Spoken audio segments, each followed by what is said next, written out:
Hi hello നമസ്കാരം. Lock chapter 1 Chandra. എന്ത് പറയുക, ഞാൻ ഈ പടം കണ്ടതിൻ്റെ ഷോക്ക് മാറിയിട്ടില്ല. അതുകൊണ്ടൊന്നും പറയാനും പെട്ടെന്ന് കിട്ടുന്നില്ല.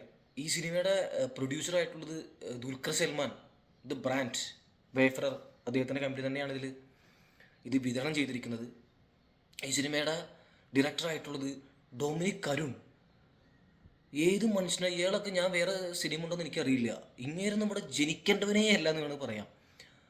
കാരണം ഈ പടത്തിൻ്റെ സ്ക്രിപ്റ്റ് അതും ഡൊമിനിക് അതുപോലെ തന്നെ ശാന്തി കൃഷ്ണയോട് എഴുതിയിട്ടുണ്ട്.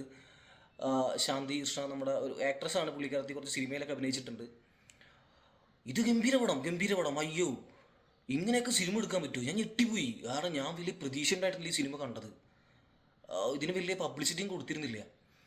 ഇതിൽ സ്കോർ ചെയ്തിരിക്കുന്നത് ജേക്സ് ബിജോയ്.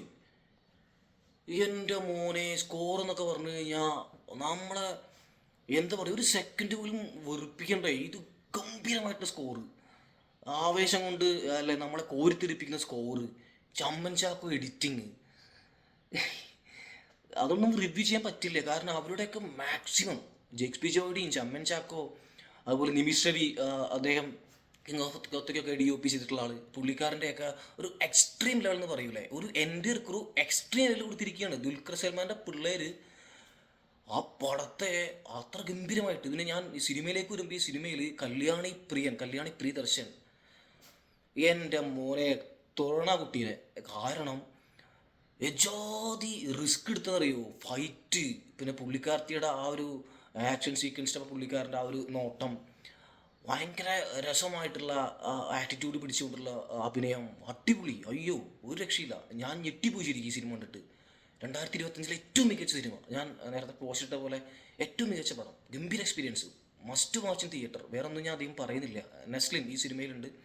പുള്ളിക്കാരൻ്റെ സ്ഥിരം പരിപാടിയാണ്, പക്ഷേ എങ്കിലും അത് വൃത്തിക്ക് ചെയ്തിട്ടുണ്ട്. ഒരു ബോറിംഗ് ആയിട്ടൊന്നും തോന്നിച്ചിട്ടില്ല. പിന്നെ ശ്രീകുമാറിൻ്റെ മകൻ ചന്തു ഇതിൽ അഭിനയിച്ചിട്ട്. പിന്നെ മാസ്റ്റർ സാൻഡി, നമ്മുടെ ലിയോയിലൊക്കെ ഇല്ലേ, വിജയുടെ ഒപ്പം ഫൈറ്റ് ഉള്ളത്. പുള്ളിക്കാരൻ പോലീസ് ഓഫീസറായിട്ട് ആണ്, നിങ്ങൾ ട്രെയിലർ കണ്ടിട്ടുണ്ടാവും. അങ്ങേര് കൊടുക്കുന്ന പരിപാടി. പിന്നെ ഇതിൽ ഒരുപാട് ക്യാമിയോസ് ഉണ്ട്. ഈ സിനിമയെ പറ്റി ഒന്നും പറയാനും പറ്റില്ല. ഇതൊരു സൂപ്പർ ഹീറോ പരിഭാഷമാണോ, സൂപ്പർ ഹീറോ ഫിലിമാണ്. ഒരു ഫാൻറ്റസിയാണ്. ഇതിൻ്റെ VFX, ഇതിൻ്റെ സൗണ്ട് എഫക്റ്റ്, ഇതിൻ്റെ ലൈറ്റിങ്, ഇതിൻ്റെ ആർട്ട്, ഇതിൻ്റെ ഫ്രെയിമുകൾ എല്ലാം ഒരു ബാഡെങ്കിലും പറയാൻ നമുക്ക് പോകണ്ടേ? അതൊന്നുമില്ല. ഗംഭീര പടം, അതിഗംഭീരം, ഒരു രക്ഷയില്ല. Must watch in theatre. ഹൃദയപൂർവ്വം എന്ന് പറഞ്ഞ സിനിമ വേറൊരു സ്ട്രക്ചർ ആണെങ്കിൽ ഇത് അതുക്കും മേലെ വേറെ ലെവൽ ഐറ്റം. അൺബിലീവബിൾ. അയ്യോ, ഒരു വട്ടം കൂടി കാണാൻ ഈ സിനിമ ഉണ്ട്. അതുകൊണ്ട് 2 വട്ടം ഞാൻ ഈ സിനിമ കാണും. കാരണം ഇതൊക്കെ തിയേറ്റർ വാച്ചാണ്. 4-5 ഫോണിൽ നിന്നോ അല്ലെങ്കിൽ നമ്മൾ OTT പ്ലാറ്റ്ഫോമിൽ നിന്ന് കണ്ടിട്ട് കാര്യമില്ല. ഇതൊക്കെ മസ്റ്റ് തിയേറ്റർ വാച്ചാണ്. അപ്പോൾ എന്തായാലും ഈ സിനിമ നിങ്ങൾ ഒരിക്കലും മിസ്സാക്കരുത്. പിന്നെ ഇതിൽ ക്യാമിയോസ് വരുന്നുണ്ട്, ഞാൻ പറയുന്നില്ല ആരൊക്കെയെന്ന്. അത് പറഞ്ഞു കഴിഞ്ഞാൽ സിനിമ കാണാനുള്ള മൂഡ് പോകും.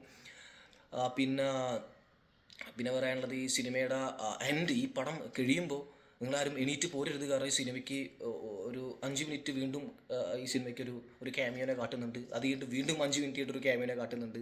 അപ്പോൾ പടം കഴിഞ്ഞൊരു 10 മിനിറ്റ് തിയേറ്റർ തന്നെ ഇരുന്നോളൂ, ഒരിക്കലും നഷ്ടമാവില്ല.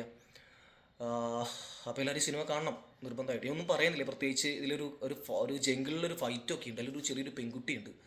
ആ പെൺകുട്ടിയുടെ ഒക്കെ ഒരു പെർഫോമൻസ്, ഒരു ഫൈറ്റ്, ഇതിൽ ഫൈറ്റ് ചെയ്തിരിക്കുന്ന ആരെന്ന് എനിക്ക് അറിയില്ല. ഇത് ഡൊമിനിക് കരുൺ തന്നെയാണ് ഫൈറ്റ് ചെയ്തെന്ന് തോന്നുന്നത്. ഞാൻ നോക്കിയിട്ടില്ല, കാരണം ഞാൻ പടം കണ്ടിട്ട് ആകെ അതിൻ്റെ ഇത് മാറിയിട്ടില്ല. ഗംഭീര പടം, ഒന്നും പറയുന്നില്ല. ഈ സിനിമയെ നിങ്ങൾ നേരിട്ട് ആസ്വദിക്കുക. That's all. Thank you. Lock.